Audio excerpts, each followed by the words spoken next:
தமிழ் நிறம் நேயர்களுக்கு வணக்கம். இன்று நம் நிகழ்ச்சியில் டாக்டர் காந்தராஜ் அவர்கள் நம்முடைய வந்து இணைஞ்சிருக்காங்க. ஸோ அவங்ககிட்ட பேசலாம். சார் வணக்கம். சார் இப்போ ஆதவர்ஜுனா அந்த விவகாரம் நமக்கு தெரிஞ்சிருக்கும். அந்த நூல் வெளியீட்டு விழாவுக்கு வந்து திருமாவர்கள் வருவாங்க அப்படின்னு எதிர்பார்த்தாங்க. ஆனா அவர் வரல. இதை எப்படி பார்க்குறீங்க? ஒரு தேவையில்லாத கான்ட்ரவர்சி வந்தது ஒரு ம். திருமா மேல. ம். கூட்டணி மாற போறாரு அப்படிங்கிற மாதிரி.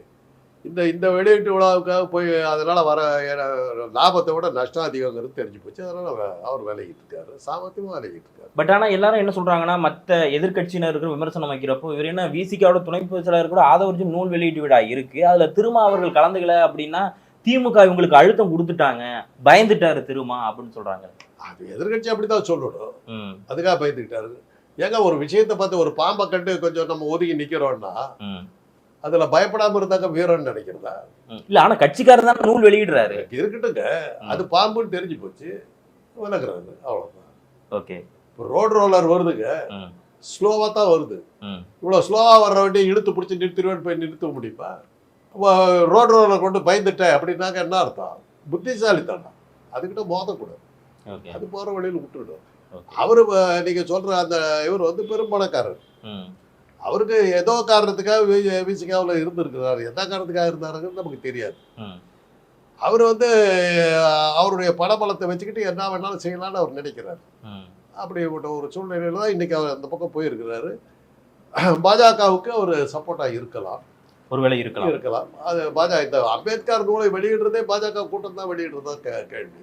ம். அம்பேத்கர் வந்து அவங்க பாஜக வெளியிட்டுருவாங்களா? அவங்க எதிரான ஒரு இதுல தானே சார் இருப்பாங்க. இப்படி எல்லாம் காட்டி தன்னை கலரை மாத்துறாங்க. ஓகே. தன் கலரை மாத்த பாக்குறாங்க. ம். பெரியாருக்கு காபி இது பெயிண்ட் அடிக்கிறதுக்கு என்ன அர்த்தம்? பெரியார் எங்க ஆளுன்னு தானே காட்டினாங்க. ஓகே. அவர் எங்க ஆளுன்னு தானே காட்டினாங்க. வள்ளுவருக்கு காவி பெயிண்ட் அடிச்சது என்ன காரணம்? வள்ளுவர் எங்க ஆளுன்னு காட்டினாங்க. ம். தீக்குறளை சென்று ஓதோமுங்கிற கூட்டங்க அவங்க. ம். குறள் படிக்கிறது தப்புன்னு சொல்ற ஆண்டாள் கூட்டம். அவங்க திருவள்ளுவர் வந்து யாருன்னு சொல்ல வேண்டிய நிலைமைக்கு வந்திருக்கிறாங்க. ம். அது திராவிட இயக்கத்தினுடைய வெற்றி. அதனால தான் இன்னைக்கு வந்து இவரை பிடிச்சிருக்காங்க. அவங்க பாஜக பிடிச்சிருக்குது. அம்பேத்கர் போன்ற அந்த நூல்களை எல்லாம் வெளியிட்டு நாங்களும் உங்களோட தான் இருக்கிறோங்கிற மாதிரி காட்டிக்க பார்க்குறாங்க. ம். அது இதெல்லாம் காட்டி இதனால தான் தேர்தலில் நாங்கள் ஜெயிச்சோன்னு கணக்காட்டுறதுக்காக தான் இவ்வளவு. ஓகே. எந்த கணக்கும் இல்லாமல் வந்து மகாராஷ்டிராவில் ஜெயிச்சிட்டாங்க. ம். பயங்கரமான பெரும்பான்மை. ஆனால் அதுலேயும் அந்த தேர்தல் ஆணையம் கொஞ்சம் சின்ன பாஜகவுக்கு முழு பேச்சாட்டி கொடுக்காம காலை மாதிரி விட்டாங்க. ஓகே.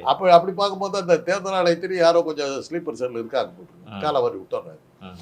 அதனால இந்த பிரச்சனையெல்லாம் வரக்கூடாதுங்கிறதுக்காகத்தான் அந்த மாதிரி தேர்தல் ஆணையமும் திடீர்னு காலை வரி விட்டா என்ன பண்ணுங்கிற காரணத்துக்காக தான் மக்களிடமும் கொஞ்சம் நம்ம சென்று நம்ம கொஞ்சம் நம்ம செல்வாக்கை வளர்த்துக்குவோம். ம். முழுக்க முழுக்க பாஜக மக்களை மதிச்சதே கிடையாது. அதை பற்றி அவங்க சட்டப்படி நீ என்ன ஓட்டு போட்டு நான் என்ன ஜெயிக்கிறதுங்கிறது அவங்களுடைய ஆட்டிடியூட். அவங்களுக்கு தேர்தல் ஆணைய கையில் இருக்கிறவர்களும் அமலாக்கத்துறை கையில் இருக்கிறவங்களும் அவங்க யாரை பற்றியும் கவலைப்படலாம். அது அப்படிதான் இன்னைக்கு வந்து அவங்க இருந்துகிட்டு இருக்காங்க. ம். இருந்தாலும் அவங்களுக்கு வந்து ஒரு வேளை தேர்தல் ஆணைய காலம் மாறிடுச்சுன்னா ம். நம்ம எதுக்கு மக்கள்கிட்டையும் கொஞ்சம் போய்க்கலாங்கிறதுக்காக தான் அம்பேத்கர் போன்ற பிரபலமான தலைவர்களை எல்லாம் முன்னிறுத்தி இது பண்ணுறது. அதை நீங்கள் பார்த்தீங்கன்னா அந்த விஜயனுடைய இதுலேயே நீங்கள் பார்க்கலாம். கரெக்டாக வந்து அம்பேத்கர் பெரியார் இதெல்லாம் வைக்கலாம். காமராஜர் அம்பேத்கரையும் காமராஜரையும் வைக்கலாம். ஏன்னா பெரிய இடத்தை சேர்ந்தவங்க ரெண்டு பேரும். வேலுநாச்சியார் போட்டோ வேறு அதாவது தலைவர்களுக்காக வைக்கல. அம்பேத்கர் பட்டியலினத்த தலைவர், பட்டியலினத்தை சேர்ந்தவர், தேசிய தலைவர். ஆனால் அதே சமயத்தில் பட்டியலின பெரிய இனத்தை சேர்ந்தவர். காமராஜர் ஒரு தேசிய தலைவர். ஆனால் அதே சமயத்தில் ஒரு பெரிய இனத்தை ஒரு ஜாதியினுடைய ஜாதியை சேர்ந்தவர் சேர்த்துக்கிட்டாங்க. பட்டியலத்தையும் சேர்த்துக்கிட்ட நாடாரையும் சேர்த்துக்கிட்டா அப்படின்னா நாங்கள்லாம் தேவர்களை நான் இடிச்சவா என்னான்னு கேட்டாக்கா எல்லாத்துக்கும் வம்பு வேலுநாச்சியாரை கொடுத்தாச்சு. ஓகே. அவ்வளோதான். இதுதான் காரணம். உடனே வன்னியர்கள் பார்த்தாங்க. அப்போ நாங்கள் என்ன இடிச்சவாயிரம் உடனே அஞ்சலையம்மா. அவ்வளோதான். ஸோ இதெல்லாம் தலைவர்களுக்காக சேர்க்கல. தலைவருக்காக அந்த ஜாதி பின்னணி கொண்டவர்களை மாத்திரம் தான் வச்சாங்க. ஓகே. இந்த நூலை இதை நீங்க வச்சு பாத்தீங்கன்னாக்கா இதனுடைய விஜயனுடைய மூலிக செயல்பாடுகளுக்கு பின்னாடி யார் இருக்கான்னு பாத்தீங்கன்னா பாஜகங்கிறது தெளிவா தெரியும். இந்த நூலை வெளியிடுறது யாரு அப்படின்னா விஜய் வெளியிடுறார். அம்பேத்கர் குறித்த ஒரு புத்தகத்தை வெளியிடுறது விஜய் வெளியிடுறார். இதை எப்படி சார் பாக்குறீங்க? அட்லீஸ்ட் இப்போ அது அம்பேத்கர்னா யாரு என்னன்னு கொஞ்சம் படிச்சு தெரிஞ்சுக்குவார்னு நினைக்கிறேன். ஏன்னா அந்த புக்கை பத்தி இது பண்ணும்போது குறிப்புகள்லாம் கொடுப்பாங்க. அதை படிச்சு அம்பேத்கரை பத்தி விஜய் தெரிஞ்சுக்கிறதுக்கு ஒரு வாய்ப்பு இருக்குது. ஏன்னா தமிழ்நாட்டினுடைய நம்பர் 1 கட்சியா வந்து நீங்கள்லாம் உருவகப்படுத்திக்கிட்டு இருக்கிறீங்க. 2000 கோடி பேரோ 3000 கோடி பேரோ உறுப்பினர்கள் இருக்கீங்களா? பூமி, சந்திர கிரகம், சந்திரமண்டலம், செவ்வாய் கிரகத்தில் எல்லாம் கூட கட்சி ஆரம்பிச்சாச்சுன்னு போட்டீங்க. அந்த அளவுக்கு அவருக்கு மீடியா பப்ளிசிட்டி இருக்குது. அதனால் எதுவுமே தெரியாமல் வந்துடக்கூடாது, கொஞ்சம் அம்பேத்கர் தெரிஞ்சுக்கணும். இந்த புக்கை வெளியிடுறது மூலமாக சில குறிப்புகளை அவர் கொடுப்பாங்க, அது கொஞ்சம் நல்லா பேசுவார், கொஞ்சம் நல்லா மனப்பாடம் பண்ணி பேசுவார். ஆனா விசிகால வந்து என்ன சொல்லியிருக்காங்க அப்படின்னா, விஜய்கிட்ட வந்து வெளியிடுறது அப்படிங்கிறது அவ்வளவு சரியான ஒண்ணா இல்லை, இன்னும் வேற யாரோ பெரிய தலைவரை வச்சு அந்த புக்கை வெளியிடலாம், வேணா விஜய் பெற்றுக்கொள்கிறார் அப்படிங்கிற மாதிரி இருக்கலாம் அப்படிங்கிற மாதிரி சொல்லியிருக்காங்க. இதை எப்படி பாக்குறீங்க? விஜயை ப்ரொமோட் பண்றதுக்கு தான் அந்த புக்கே வெளியிடுறாங்க. ஓகே, அவங்களோட ஐடியா கீழ தான் எல்லாம் இயங்குதா? விஜய் வந்து அம்பேத்கரை வந்து ரொம்ப சிலாகிச்சு இது பண்றாரு அப்படின்னு சொல்லி இந்த பட்டியலத்து மக்களை கவர்றதுக்காக விஜய் பாருங்க நம்ம தலைவருடைய புக்கை வெளியிடுறாருங்கிறது தான் அதுல பர்பஸே. விஜய்க்கு அம்பேத்கரை தெரியுமாங்கிற கேள்விகள்லாம் அங்க இடமே கிடையாது, தெரிய வேண்டிய அவசியமே கிடையாது. எத்தனை பேருக்கு தெரியும்? நாளைக்கு விஜய் தான் சிறப்புரைன்னு சொல்ல இருக்காரு சார். அது ஒரு அதுக்கு அவருக்கு தான் கோஸ்ட் ரைட்டர்ஸ் இருக்காங்க, எழுதி கொடுத்துட போறாங்க. இப்போ இன்னைக்கு இருந்து ட்ரையல் ஆரம்பிச்சிருப்பாரு. படம் பண்ணிட்டு அது மாநாடு நடத்தும் போது நல்ல பிரமாதமா பேசினாருல்ல. அதனாலதானே ஒரு மாசம் எங்க போனாருன்னு தெரியாம இருக்கு. எல்லாமே ஸ்கிரிப்டா? ஆமா, ரிஹர்சல் பண்ணி 10 தடவை ரிஹர்சல் பண்ணி தானே மேடைக்கே வந்தாரு. அப்ப இதே மாதிரி இதுக்கும் பார்த்துருப்பாரு, ரிஹர்சல் போயிட்டு இப்போ வரைக்கும் போயிட்டு இருக்கும் இந்த நேரத்துல.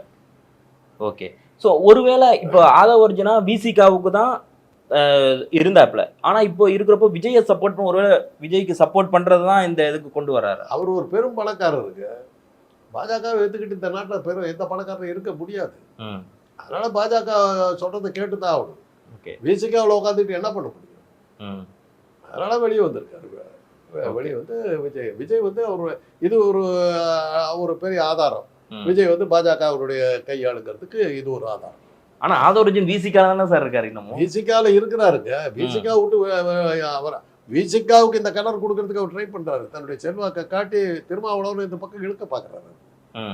அந்த முயற்சியில இப்ப இதுவரை ஒரு சக்சஸ் ஆகுது. அதுதான் இன்னைக்கு நடக்கும். இப்ப இந்த நூல் வெளியீட்டுல திருமாவளவர்கள் கலந்துக்காம இருக்காரு இல்லையா, இதனால விசிகா தொண்டர்களுக்கு வருத்தம் வராதா? என்னது நம்மளோட இன்னொரு பொதுச் செயலாளர் ஒருத்தர் அங்க புக்கு வெளியிடுறாரு, அவரோடதுக்கு தலைவரே போகாம இப்படி இருந்துட்டாரு அப்படின்ட்டு. அம்பேத்கர் சம்பந்தமான புத்தகங்கள் ஆயிரக்கணக்கான புத்தகங்கள் வந்துருக்குங்க. அத்தனையும் திருமாவளவன் கலந்துக்கணும்னு அர்த்தம் இருக்குதா? யாரோ ஒருத்தர் நடத்துறாரு, அவர் பண்றாரு. அம்பேத்கருடைய கொள்கை தமிழகத்துல அதிகமா திருமா சொல்லியிருக்காரு இல்லையா? இருக்கட்டுங்க, தமிழ்நாட்டில் விஜய் வந்து பெரிய ஆளுங்கிறதுனால அவருடைய இது புத்தகத்துக்கு இவ்வளவு விளம்பரம் நீங்க கொடுக்குறீங்க. எங்கேயோ ஒரு இடத்துல இருக்கிற ஒரு கோவிந்தசாமி ஒரு அம்பேத்கர் புத்தகத்தை வெளியிட்டுக்கிட்டு இருப்பாரு. ஒரு கிராமங்களில் போய் பாருங்க, அங்கெல்லாம் வந்து அம்பேத்கர் மன்றம் எத்தனையோ இருக்குது. ஆமா, அத்தனை இடத்துல திருமாவளவன் வந்து போகலன்னு சொல்லுவீங்களா? யாரோ ஒருத்தர் வெளியிடுறாரு, மகிழ்ச்சி, வாழ்த்துக்கள், அவ்வளவுதான். ஓகே, கலந்துக்கணும் ஒன்றும் அவசியம். ஓகே, இதன் மூலமா எதுவும் அரசியல்ல மாற்றங்களை கொண்டு வந்துட முடியுமா? அப்படியெல்லாம் அந்த தொண்டை நினைச்சானா அவன் தொண்டனே இல்லை. ஓகே, இதனால விசிகா திமுக எதுவுமே ஒரு தொண்டை இருக்கிறது, அந்த தொண்டை தேவையில்லை. ஓகே, அப்படி நடக்கவும் நடக்காது, தேவையில்லை அந்த தொண்டை. அவ்வளவு இந்த சின்ன விஷயத்துக்கு வெளியே போறான்றவன வச்சுக்கிட்டு என்ன பண்ண முடியும்? ஓகே, ஒவ்வொன்றும் கேள்வி கேட்டுக்கிட்டு அவனை வச்சுக்கிட்டு என்ன பண்ணுறேன். Okay, okay sir. ஸோ இதற்கு அடுத்தபடியா என்ன அப்படின்னா, பனையூர்ல வீட்டில் வச்சு விஜய் அவர்கள் அந்த நிவாரணத்துக்காக பொதுமக்களுக்கு வந்து கொடுத்துருக்காரு. அரிசி, பருப்பு இதெல்லாமே வந்து கொடுத்துருக்காரு. அது கடும் விமர்சனத்தை சந்திச்சிருக்கு. நீங்க எப்படி பாக்குறீங்க? எனக்கு தெரிஞ்சு பூலோகத்திலேயே இது மாதிரி காமெடி எப்போதுமே நடந்தது. என்ன சார் எல்லாம் உட்கார்ந்தெல்லாம் பேசியிருக்காரு, காமெடின்னு சொல்லிட்டீங்க. என்ன உட்காந்து பேசுறாரு? அவர் என்ன சொல்றாருன்னா, அங்க அந்த ஸ்பாட்டுக்கே வந்திருப்பேன், ஆனா வந்து ரொம்ப க்ரௌடா இருக்கும், உங்க கூட பேச முடியாது, ஆனா இங்க உங்க கூட மனம் விட்டு பேசுறேனே அப்படிங்கிற. அந்த மாநாட்டு செஞ்சிருக்கலாம், கூட்டம் அதிகமா இருக்கு, விக்கிரவாண்டியில பண்ணிருக்கலாம், வீட்டிலேயே உட்காந்து காணொலியில பேசியிருக்கலாம். விழுப்புரம் 100 மைலுக்கு அந்த பக்கம் இருக்கு. அங்க இருக்கிற ஜனங்களுக்கு நிவாரணம் இவர் கொடுக்குற ஒரு ஆரஞ்சு பழமும் 2 நிலக்கடலையும் கொஞ்சோண்டு ஏதோ ஒரு 100 ரூபாயும் கொடுத்துருப்பாரு. இதுக்கு அவங்க அங்கேருந்து இங்கே வந்துட்டு திரும்பி போகிறதுக்கு ஆகக்கூடிய செலவு எவ்வளோ இருக்கு ஒவ்வொரு ஆளுக்கு? இல்லை, அவங்க தொண்டர்கள் பஸ் வச்சு கூட்டு வருவாங்க. வெள்ளத்தில் சொத்து சுகமெல்லாம் இழந்து எல்லாம் பராரியாகி பஞ்சத்தில் அடிபட்டுக்கிட்டு சோத்துக்கிட்ட வழி இல்லாமல் செத்துக்கிட்டு இருக்கிறாங்க. பனையூருக்கு என் வீட்டுக்கு வந்தாக்கா உனக்கு நான் காசு கொடுக்குறேன். அப்போ வந்து 300 பேர் பாதிக்கப்பட்டவங்க இல்லையா? இல்லை, பனையூரில் இருக்கிற ஆளுங்களுக்கு கொடுத்துட்டு ஃபோட்டோ எடுத்து போட்டுக்கிட்டாருங்க. இதெல்லாம் பெரிய விஷயம். ஓகே, இல்லை இன்னைக்கு என்ன டிஜிட்டல் மீடியா உங்களுக்கு தெரியாதுதா? நீங்கள நான் பேசுனது அப்படியே நீங்கள் நான் என்ன பேசுனேங்கிறதே இப்போ சுத்தமாக மாற்றி நீங்கள் போட முடியும். ஓகே, இன்னைக்கு ஆர்டிஃபிஷியல் இன்டெலிஜென்ஸில் எஸ்பி பாலசுப்ரமணியம் பாடுறதை ரெக்கார்ட் பண்ணி போடுறாங்க. ஸோ அப்பனா இவர் வந்து இந்த காம்பவுண்ட் அரசியலுக்குள்ளே இருக்க விரும்புறாரா அவர் விஜய்? வீட்டுக்குள்ளார இருக்காரு. இன்னும் அரசியலும் சீரியஸா எடுத்துக்கல, தமாஷா பண்ணிட்டு இருக்காரு. இதை விட ஒரு காமெடி இருக்க முடியாது. பாதிக்கப்பட்ட 100 மைலுக்கு அந்த பக்கம் இருக்கிறான். ஏன் வீட்டுக்கு வந்து அவனுக்கு கொடுப்பேன்னு சொன்னா அவனே பாதிப்புல இருக்கும், எப்படி வருவான்? அது யோசிக்க வேணாம். ரொம்ப சிம்பிள்.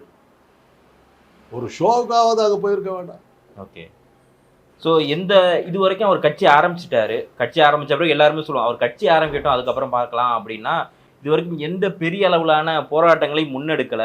வெறுமனே அறிக்கைகள் விடுறாரு. அதுலேயும் பெரும்பாலும் திமுகவை திட்டி தான் அறிக்கை விடுறாரு. இதை வச்சு அரசியல் ஓட்டிட முடியுமா? அவர் கொடுத்த அசைன்மெண்ட்டுக்கு அதுக்கு மேல அவரால் போக முடியல. யார் கொடுத்த அசைன்மெண்ட்? பாஜக கொடுத்த அசைன்மெண்ட். அதை தவிர அவர் தாண்டி போக முடியல. அதனால தானே அவர் அரசியலுக்கு வந்திருக்காரு. வேண்டாம் விருப்பம் தானே வந்திருக்காரு. அவர் அரசியல்ல விருப்பம் இருந்திருந்தாக்கா அவங்க அப்பா கட்சி ஆரம்பிச்ச போது அந்த கட்சியை பெருசா பண்ணி போயிட்டு இருந்திருப்பாரு. அன்னைக்கு அவர் போயிட்டாருல, வேண்டான்ட்டு போயிட்டாருல. அப்படி இருக்கும்போது அவர் எப்படி தெரியும், எப்படி அரசியலுக்கு வந்து இப்ப திடீர்னு வர்றாருன்னா என்ன அர்த்தம்? அன்னைக்கு யாரா மிரட்டினாங்க ஓடி போயிட்டாரு, இன்னைக்கு யாரா மிரட்டினாங்க வந்திருக்காரு. ஓகே. ஒரு 300 பேருக்கு நீங்க சொல்ற மாதிரியே ஒரு 300 பேருக்கு தான் அவர் வந்து நிவாரணம் போல அவர் கையால கொடுத்துருக்காரு. அதுதான் ரொம்ப பரபரப்பா பேசப்படுது ஊடகங்கள்ல. அது ஏன் ஊடகங்களுக்கு வேற வேலை என்ன? சினிமாக்காரர் யாராவது வந்துட்டாங்க அதை தூக்கி விட்டுறத தலையில தூக்கி வச்சு ஆடுறது தமிழ்நாட்டு ஊடகங்களுக்கு ஒரு வேலை. டிவி சேனல்கள்ல நான் கொடுத்தா ஒரு 200 பேர் கொடுத்தேன், ஆளுக்கு 10 ரூபாய் வச்சுங்கன்னு கொடுத்தேன். ஓகேங்களா? நான் சினிமா நடிகை. இதே விஜய் கொடுத்தாங்க ஹெட்லைன்ஸ். ஓகே. ஸோ அப்பனா விஜய் வந்து கல அரசியலுக்கே வரமாட்டாரா சார்? இந்த மாதிரி உள்ளே இருந்துகிட்டே தான் அவர் இன்னும் அரசியலை சீரியஸா எடுத்துக்கலீங்க. இந்த பனையூர் நிகழ்ச்சியை வச்சு பார்க்கும்போது அரசியல் அவருக்கு இன்னும் புரியவே இல்லைன்னு புரியும். அவருக்கு அரசியலே என்னன்னு தெரியலன்னு தெரியும். ஓகே. அப்ப அவரோட அரசியல் நோக்கம் தான் என்ன? ஒரு பின்னாடி யார் இருக்கா? எந்த நோக்கமும் இல்ல. அவர் மிரட்டப்பட்டிருக்கிறார். ஒரு அரசியல் வந்ததான் காட்டிட்டு இருக்காரு. அவ்வளவுதான். அவர் பாஜக தான் அதுல பின்னாடி இருக்க முடியும், வேற சான்ஸ் இல்லை. ஆனா அறிக்கை மட்டும் திமுக கண்டிச்சு விடுறாரு. அதான் அவர் விடுறாரு. அவருக்கே தெரியுமா என்னன்னு கேட்குது. என்ன சார் சொல்றீங்க? அவருக்கு தெரிஞ்சு விடுறாங்கன்னு யாருக்கு தெரியும்? ஓகே. இது அவராக பேசியதுன்னு நாளைக்கு சொன்னாலும் இல்லைன்னு சொல்ல முடியுமா? அந்த சாமர்த்தியம் அவருக்கு இருக்கிறாங்கிறத அடுத்த கேள்வி. விஜய் வந்து அரசியலை சீரியஸா எடுக்கல. ஒரு பாதிக்கப்பட்ட மக்கள் என் வீட்டுக்கு வந்தா வந்து ஹெல்ப் பண்ணுவேன்னு சொன்ன ஒரு தலைவனை பூலோகமே பார்த்தது இல்லை. இவர் தான் முதல்ல. இப்படியே போனா என்ன ஆகும் அவருடைய கட்சி? நான் கொஞ்சம் அவரும் அதை தான் ஒன்றும் ஆகாம என்னை விட்டுட்டா போதுங்கிறது அவருடைய இவரோட நடவடிக்கைகள்லாம் பார்த்தா என்னை விட்டா நான் ஓடிடுவேங்கிறதுக்கு மாதிரி தான் அவர் பண்றதெல்லாம் பார்க்கும்போது புரியுது. ஓகே. அப்ப திரும்ப படத்துல தான் நடிச்சுட்டு தான் இருப்பார், விடலாம் மாட்டார். படங்கள் போயிடுச்சு. இனிமேல் இருக்கிற இன்னைக்கு உலக பெரும்படக்காரர்கள் அவர் ஒருத்தர் இருக்கிறாங்க. இல்ல படங்கள் இன்னமும் இருக்குல்ல. அவர் தான் இப்ப அதிகமான சேலரி இப்ப இருக்க படத்துக்கு அவர் தான் வாங்குறாரு. நீங்க சொல்றதுதான் கேட்டுக்கொண்டீங்க. இல்ல அப்படிதான் ஊடகங்கள்ல செய்தி வந்துச்சு சார். ஊடகங்கள் சொல்றதுதான் 150 கோடி ரூபாய் வாங்குறாரு. ஆமா. அதை விட்டுட்டு நான் அவரும் அதை மேற்கோள் காமிச்சிருக்காரு. அதனால சொல்றேன். அது அவ்வளவு உங்களுக்காக வர்றேன், அந்த இதை விட்டு வர்றது உங்கள் விஜய் அதுக்காக தான். அம்பானி அதானியை விட அதிக பெரிய படக்காரர் இவரா தான் இருக்கு. இல்ல அவர் என்ன சொன்னாருன்னா, அந்த மாநாடு ஸ்பீச்சை கேட்டிருப்பீங்க. உங்கள் விஜய் அதுக்காகத்தான் வர்றேன், எல்லாம் உங்களுக்காகத்தான், ஏதாவது செய்யணும்னு தோணுச்சு அப்படின்னு சொல்லியிருக்காரு. எழுதி கொடுத்தது ஒழுங்கா படிச்சுட்டாருங்க, ஒழுங்கா மனப்பாடம் பண்ணி கிளீனா பேசிட்டாரு. ஓகே. உங்கள் விஜய்ங்கிறதுக்கான ஆதாரத்தை எதுவுமே காட்டலையே. அதுக்கப்புறம் எங்க போனாரு? மாநாட்டுக்கு அப்புறம் எங்க போனாரு? இப்போ வீட்டுல வச்சு கொடுத்துருக்காருல்ல, வீட்டுக்குள்ளார வச்சுக்கிட்டு. ஏன் ரூம்குள்ளார உட்காந்து அலுவலகத்தில் வச்சு கொடுத்துருக்காரு. என்னங்க ஒரு அரசியலாக இதெல்லாம்? எந்த தலைவனுக்கும் ஒரு கட்சி அலுவலகம் இருக்கும். அந்த அந்த அலுவலகத்தில் வந்து மக்கள்லாம் வந்து கூடுவாங்க. இவரை வந்து சினிமாவில் கொண்டு பிரபலப்படுத்தினதே விஜயகாந்த். அவர் கட்சி ஆரம்பிச்ச போது தன்னுடைய ஒரு திருமணத்தை கட்சி ஆபீஸா மாத்தினாரு. ஆமா. அது மாதிரி இவர் பண்ணணும் இல்லை, ஏதாவது பண்ணணும் இல்லை. எங்க இருக்குது கட்சி அலுவலகம்? எங்க இருக்காங்க கட்சியினுடைய நிர்வாகிகள்? யார் இருக்கிறா கட்சியில? விஜயகாந்தோட இடத்தை இவர் பிடிப்பாரு நிறைய பேர் சொல்றாங்களே, அது வாய்ப்பு இருக்கா? அதாவது ஒரு ஜோக் ஒன்று சொன்னாங்க. நீங்க என்ன பண்ணிட்டு இருக்கீங்கன்னு. நான் அப்பாவுக்கு உதவியா ஹெல்ப் பண்ணிட்டு இருக்கேன். அப்பா என்ன பண்ணாரு? அவர் சும்மா தான் சார் இருக்காரு. அப்பா சும்மா தான் இருக்காரு, அவருக்கு ஹெல்ப் பண்றாரா? அது மாதிரி விஜயகாந்த் கட்சியே காணாம போயிடுச்சு. விஜயகாந்த் இடத்தை பிடிப்பாரானாங்க இருந்து வைப்பாங்க. விஜயகாந்துக்கு ஒரு இடம் இருந்தாலும் பிடிக்கிறதுக்கு என்ன ஒன்று ஆரம்பிச்சாரு, மக்கள் நல கூட்டணி. அதோட ஒரு கட்சி முடிஞ்சு போச்சு. விஜயகாந்தோட ஸ்டோரி சும்மாவும் வித்தர் வந்தாரு. ஒரு கம்பி பத்தாப்பு அரசியல் தலைவர். நடிகர்கள்லாம் அரசியல் வந்து கம்பி பத்தாப்பத்தான் இருந்திருக்காரு. ஓகே. ஒரு கொஞ்ச நேரம் ஜோதிக்கிறாங்க, அப்புறம் காண போயிருக்காங்க. ஸோ அதெல்லாம் என்னங்கிறத நம்ம வந்து பொறுத்திருந்து தான் பார்க்கணும். இந்த நேரத்தில் இணைந்து உங்களுடைய கருத்துக்களை வழங்கி மிக்க நன்றி சார்.